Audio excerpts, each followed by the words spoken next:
So in an imperfect world, if you identify yourself as a progressive, which I assume you do, there are a series of issues you care passionately about.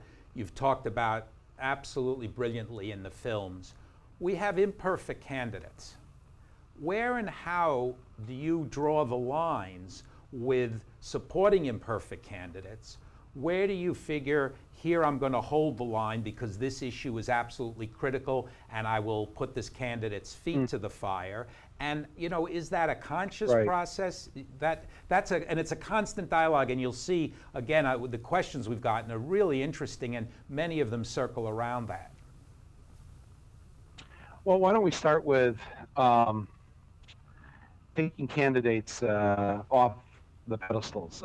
They're not marble statues in the park. They're human beings, just like us.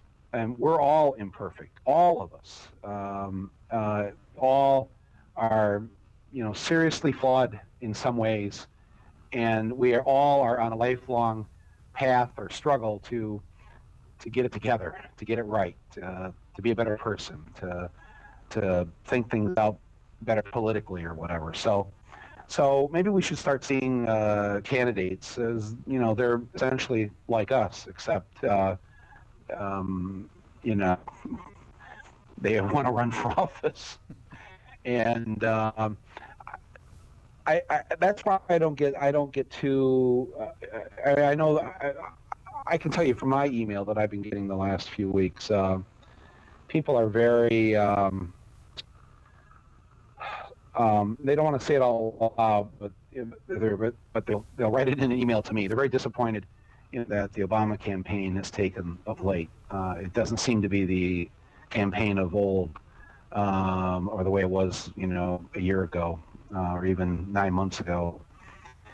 And as Obama has moved toward the center, people start to see the wheels coming off the train. And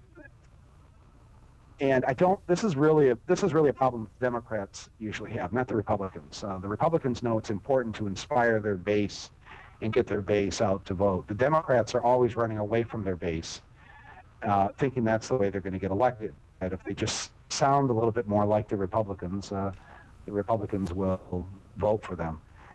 And what they fail to understand is that people who are, you know, more conservative or to the right of center already have a party. It's called the Republican Party. They don't need another party.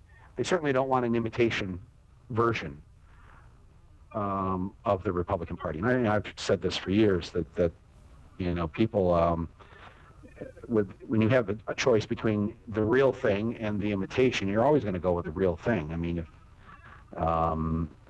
you know, it's like, you know, the old car commercials. You know, they talk about the leather seats, and then they had the cheaper cars with pleather, whatever the hell that was. You know, so I think the public is like, they have the choice between leather and pleather.